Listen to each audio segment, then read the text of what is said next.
everyone, this is Madhvi Singh. Today's topic is DNA fingerprinting. आज के topic में हम पढ़ेंगे डीएनए फिंगरप्रिंटिंग के हिस्ट्री के बारे में. Who is the father of DNA fingerprinting, who is the father of Indian DNA fingerprinting, step के बारे में, उसके प्रोसीजर के बारे में, उसके प्रिंसिपल के बारे में एंड लास्ट में इसका एप्लीकेशन क्या क्या यूज़ होते हैं. तो अपने टॉपिक की तरफ मूव करते हुए चलते हैं. सबसे पहला उसकी हिस्ट्री के बारे में जानते हैं.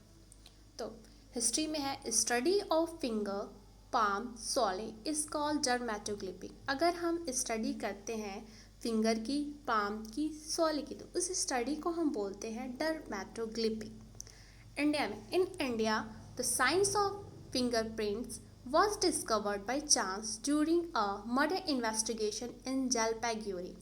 इंडिया में फिंगरप्रिंट की डिस्कवरी हुई थी बाय चांस एक मर्डर इन्वेस्टिगेशन में, जिस जगह का नाम है जलपाईगुड़ी. अब हम चलते हैं who is the father of DNA fingerprinting. DNA fingerprinting के फादर हैं सर अल्क जेफरी. सर अल्क जेफरी एक ब्रिटिश जेनेटिक्स हैं who develop technique for genetic fingerprinting and develop DNA profiling which is now use worldwide in forensic science to assist police detective work to resolve paternity and immigration disputes. Sir Al Jeffrey, FRS honor FRSP, gives a first-hand account how to develop DNA fingerprinting after a eureka moment in Lancaster lab back in 1984. Sir Al Jeffrey पहले British genetics हैं जिन्होंने सबसे पहली technique दी थी genetic fingerprinting के बारे में, DNA profiling के बारे में. कहाँ पे? After a eureka moment in Lanchester lab back in 1984. ये हुआ हमारा वर्ल्ड वाइड लेवल पे. अब हम चलते हैं who is the father of Indian DNA fingerprinting. Indian DNA fingerprinting के फादर हैं डॉक्टर लालजी सिंह सर, जिन्होंने यूज़ किया था use DNA probe obtained from banded krait snake Y chromosome. Doctor Lalji Singh sir ने यूज़ किया था डीएनए प्रो, जो कि ऑब्टेन किया था एक कैरेट स्नेक के में से, जिसमें वाई क्रोमोसोम पाए जाते थे. स्नेक में मेल भी था, फीमेल भी थे. मेल में XY क्रोमोसोम, फीमेल में XX chromosome. Segment obtained from mini satellite BKM DNA. BKM DNA का फुल फॉर्म है banded krait snake mini satellite DNA. Sir Lalji Singh ने इन सब चीज़ों का यूज़ किया था डीएनए फिंगरप्रिंटिंग को फाइंड करने में. डीएनए फिंगरप्रिंटिंग होता क्या है? डीएनए फिंगरप्रिंटिंग एक फॉरेंसिक टेक्निक है, is a forensic technique use to identify individual by a characteristic of their own DNA. DNA fingerprinting एक फॉरेंसिक टेक्निक है जो यूज़ किया जाता है, आइडेंटिफाई किया जाता है एक individual characteristic of their DNA. DNA fingerprinting को हम डीएनए प्रोफाइलिंग भी कहते हैं. Every individual has unique genetic makeup, जिसे हम कहते हैं डीएनए फिंगरप्रिंटिंग. इसमें chromosome, chromatid, chromatin material, solenoid fibre, nucleoside, DNA chain. DNA fingerprinting technique is based on identification of nucleotide sequence. nucleotide sequence होता है क्या है? 99% न्यूक्लियोटाइड जो होते हैं सेम होते हैं सभी ऑर्गेनिज्म में. 0.1 जो % होते हैं न्यूक्लियोटाइड वही डिफरेंट होते हैं, जिससे उसी डिफरेंस को पता करने के लिए VNTR को लाते हैं. VNTR का फुल फॉर्म है variable number of tandem repeat. ये नंबर ऑफ रिपीट्स को फाइंड करने में हेल्प करता है. Repeat several time 20 to 100 base pair. First study bye A.W. Wyman and R. White इन 1980. ये पहली बार स्टडी किया गया था VNTR दो साइंटिस्टों द्वारा, A.W. Wyman and R. White इन 1980 में यूनिवर्सिटी ऑफ उथा में. Probability of two individuals having a same set of VNTR is 1 in 300 million. A small part of DNA vary करता है from individual to individual. Chances 3000 million to 1 SF for identical twin. इस figure में देखते हैं 2 repeats हैं, 3 repeats हैं, 4 repeat हैं, 6 repeat हैं। तो हमें अगर variable number of tandem repeats के बारे में निकालना है तो उसके फॉर्मूला है एक VNTR weight divided by sequence weight, VNTR weight divided by a sequence weight, जिसे हम रिपीट कर फाइंड कर लेंगे। ठीक है, तो हम डीएनए फिंगर प्रिंटिंग के स्टेप की तरफ चलते हैं कि पहला स्टेप है DNA isolation, DNA amplification, DNA fragmentation, gel electrophoresis, Southern blotting, hybridisation, photographic and documentation. तो हमारा सबसे पहला स्टेप है डीएनए आइसोलेशन। डीएनए आइसोलेशन का मतलब होता है डीएनए को अलग करना, आइसोलेट करना, अलग करना। अगर हम किसी भी क्राइम स्पॉट पे जाते हैं तो उसे चारों तरफ बाउंड्रीज लगा दी जाती हैं कि इस एरिया में नहीं आना है, और वाइट वाइट बॉर्डर्स जैसे देखा होगा आपने टीवी में कैसे रहते हैं। तो उस एरिया से हम सैंपल को सर्च करते हैं। सैंपल में क्या क्या होना चाहिए? The search sample from which DNA can be isolated. या तो हेयर हो सकता है, hair root, and blood WBC, tissues हो सकते हैं, सीमेन हो सकते हैं।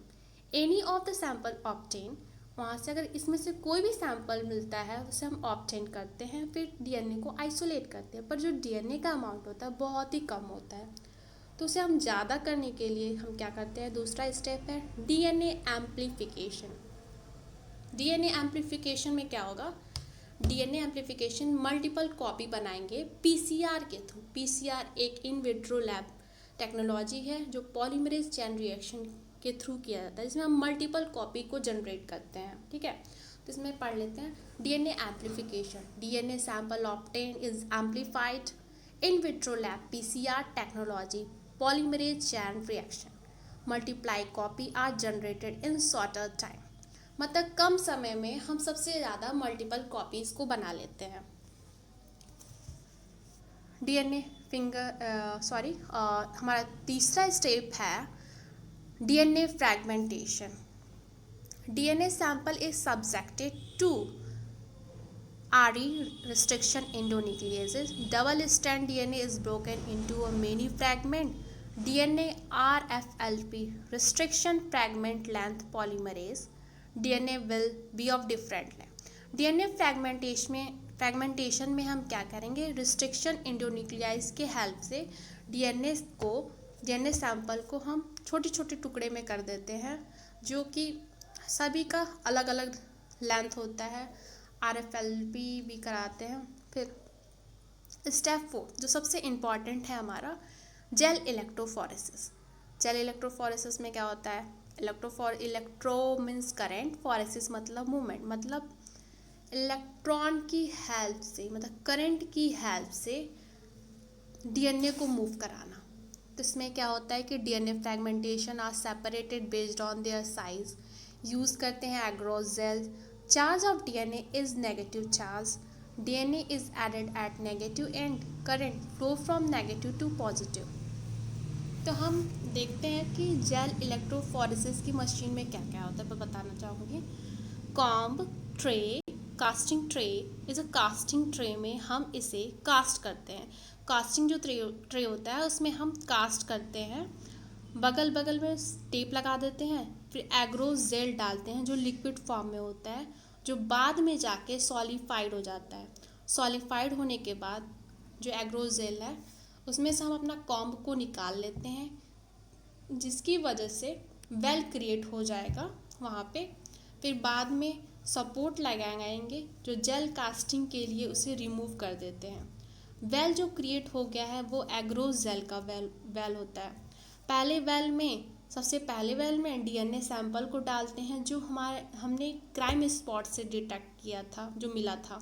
बाकी में उन लोगों का सैंपल डालते हैं जहाँ पे हमें जिस इंसान पे या कुछ भी चीज़ हो जिस पे हमारा शक होता है, उस सस्पेक्ट का डालते हैं। फिर माइक्रोपिपेट गन की हेल्प से डीएनए सैंपल को हम लेते हैं। फिर पहले में सैंपल में डीएनए सैंपल लेते हैं, सब में डालते हैं, फिर सैंपल लोड कर देते हैं। फिर 122 वोल्ट का करंट सप्लाई करते हैं, जो कि करंट जो है हमारा नेगेटिव चार्ज से पॉजिटिव चार्ज की तरफ डीएनए मूव करता है। उसमें ये होता है कि जो हमारे छोटे छोटे साइज़ के होते हैं वो नीचे सेटल डाउन हो जाते हैं, पर जल्दी जल्दी मूव करते हैं, पर जो हमारे लार्जर मॉलिक्यूलर साइज़ के होते हैं वो ऊपर ही सेटल हो जाते हैं। तो इस प्रोसेस में ये होता है। फिर हम अपने 5वें स्टेप की तरफ चलेंगे, जिसे हम कहेंगे साउदर्न ब्लॉटिंग। साउदर्न ब्लॉटिंग में क्या होता है, DNA fragment obtain on gel is blotted on nylon membrane और nitrocellulose paper. All gel are fragile and a weak southern blotting is done. DNA has more affinity for nylon or nitrocellulose paper. इस step में ये होता है कि southern blotting हम करते किस लिए हैं। साउदर्न ब्लॉटिंग जैसे कि हमारा जो एग्रोज जेल है ना, वो बहुत ही वीक होता है, अगर हमसे थोड़ी भी गलती हुई तो ब्रेक हो जाएगा बहुत जल्दी। इसीलिए हम साउदर्न ब्लॉटिंग की हेल्प से क्या करते हैं कि हम जो हमारा उस पर जो सैंपल होता है उसे हम टोटली इम्प्रिंट कर देते हैं नाइलॉन मेम्ब्रेन और नाइट्रोसेलुलोज पेपर पे, जिसकी डीएनए की एफिनिटी बहुत अच्छी होती है और डीएनए जो सैंपल होता है पूरा मूव कर जाता है उस पेपर पे। तो इसमें ये होता है, फिर सैंपल का जो क्राइम स्पॉट पे जो सैंपल रहता है उसे मैच करते हैं, और जो सैंपल जिस पे हमारा सस्पेक्ट रहता है उस सैंपल को मैच करते हैं, और दोनों जो तीनों सैंपल वो रहते हैं और जो सस्पेक्ट का रहता है उन तीनों का मैच कराते हैं। जिससे मैच करता है उससे ये पता चलता है कि सस्पेक्ट यही है तो क्रिमिनल यही है। ठीक है, फिर हम डायग्राम में भी देख लेते हैं कि डीएनए का सैंपल लेते हैं, ब्लड सैंपल लेते हैं, फिर क्या डीएनए को एक्सट्रैक्ट करेंगे। फिर डीएनए एक्सट्रैक्ट करने के बाद रिस्ट्रिक्शन एंजाइम की हेल्प से डीएनए को तोड़ देंगे छोटे छोटे टुकड़ों में। फिर डीएनए फ्रैगमेंट को सेपरेट करने के बाद जेल इलेक्ट्रोफोरेसिस कराएंगे। फिर डीएनए नाइलॉन शीट के ऊपर ट्रांसफ़र करते हैं साउदर्न ब्लॉटिंग की हेल्प से। फिर डीएनए प्रोब लेंगे, स्पेसिफिक डीएनए सीक्वेंस होगा ऑन नाइलॉन मेम्ब्रेन। फिर क्या रेडियो एक्टिव सब्सटेंस हो जाएंगे, फिर एक्सरे फिल्म पे एक्सपोज करेंगे, फिर उसकी डॉक्यूमेंट्री और फोटोग्राफी बना लेते हैं। फिर 6 स्टेप में होता है hybridisation. Hybridisation radioactive DNA probe is prepared. Hybridisation में ये होता है कि हम रेडियो एक्टिव बनाते हैं, मतलब जो डीएनए प्रोब होता है उसे प्रिपेयर करते हैं और उसमें रेडियो एक्टिव डाल देते हैं, और उसमें ये होता है कि जो सिंगल स्टैंडर्ड डीएनए है वो अपना पेयरिंग कर लेता है, डबल स्टैंडर्ड बना देता है, और फिर जो ज़्यादा अमाउंट में जो रेडियो एक्टिव होते हैं उसे फ्लडेड करते हैं, उसे बाहर निकाल देते हैं। तो इसमें पढ़ लेते हैं hybridisation. For hybridisation radioactive DNA probe is prepared, band is flooded with probe, single stand DNA बन जाते हैं डबल स्टैंड डीएनए में, एक्सिस प्रोब होते हैं जो वॉश ऑफ कर देते हैं। फिर हम 7th स्टेप की तरफ चलेंगे जो हमारा लास्ट स्टेप है, फोटोग्राफिक करते हैं, नाइलॉन मेम्ब्रेन जो गिफ्ट करते हैं, एक्सरे फिल्म ट्रांसफ़र करते हैं, due to radioactive probe give photographic image. जो हमारा फोटोग्राफिक इमेज होता है उसे कैप्चर करते हैं, फिर डॉक्यूमेंटेशन बना लेते हैं। फिर डॉक्यूमेंटेशन बनाने के बाद हमें ये तो पता चल जाता है कि क्रिमिनल कौन है, फिर उस हिसाब से जो क्रिमिनल के लिए जो सज़ा होती है उसे मिल जाती है। फिर हम इसका एप्लीकेशन देखेंगे, डीएनए फिंगरप्रिंटिंग का क्या क्या एप्लीकेशन है। To solve paternity and maternity dispute, मतलब ये पेरेंटल डिस्प्यूट्स को सॉल्व करता है। टू सॉल्व हेरिडिटरी डिजीज़, क्या क्या हेरिडिटरी डिजीज़ हैं वो सॉल्व करता है। रेप केसेस में सॉल्व करता है। फिर इंश्योरेंस क्लेम में सॉल्व करता है कि ये इंसान मरा है क्या जिंदा है, इससे पता चले कि कहीं दूसरा वाला इंसान झूठ तो नहीं बोल रहा है, चाहे जो भी हो। फिर फॉरेंसिक साइंस में इसका यूज़ होता है, सोशियोलॉजी में यूज़ होता है। To solve crime cases, so many crime cases में इसे यूज़ किए जाते हैं। फिर यही है एप्लीकेशन इसका। Thank you very much. अगर आपको ये वीडियो बहुत अच्छा लगा हो तो please like and subscribe please. Thank you so much. आज के लिए बस इतना ही। Thank you.